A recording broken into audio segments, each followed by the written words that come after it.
So Medallion, what Medallion does is it invests in. Okay, so let me actually start in a different place. So if you want to drive a taxi in a big city like Chicago or New York, you can't just go get in your car, paint it yellow, right, and then put a little light on top and then drive it around the city picking up people, right? You got to get licensed, and in order to get licensed, you have to basically buy a medallion, and then that gives you a right to drive a taxi in a particular city for so long.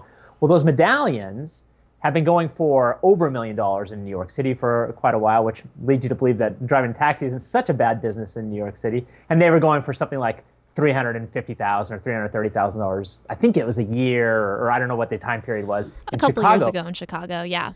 Yeah, and the prices of these medallions have dropped something like 50% since Uber and Lyft and these other companies have started introducing new competition in the taxi industry. And so this has left not only the taxi industry in somewhat of a lurch, but also financial companies like Medallion that finance the purchase of these medallions. Right. So there's a couple things that Medallion does. It owns a bunch of its own medallions that it then helps people finance the purchase of, as well as giving out loans for other people who want to buy medallions from other places.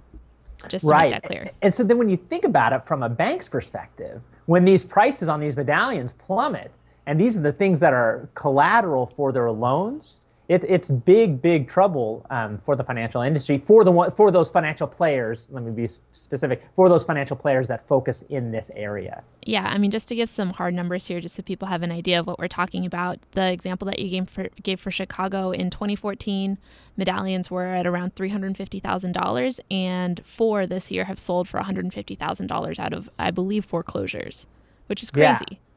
I mean, it's just crazy. And it not only, it's the magnitude of the drop, but the speed at which it happened. Because I think, like you said, it happened over the course of 12 months. And just for anybody who's interested in this topic, let's just be, I want to let you know that one of our colleagues, a young man named Jordan Wathen, who's an incredibly talented writer, has followed this story for what, Gabby, a year now? And he writes really great stuff on this. So you can find all this stuff. You can just Google Jordan Wathen and medallions and really get the whole backstory on this.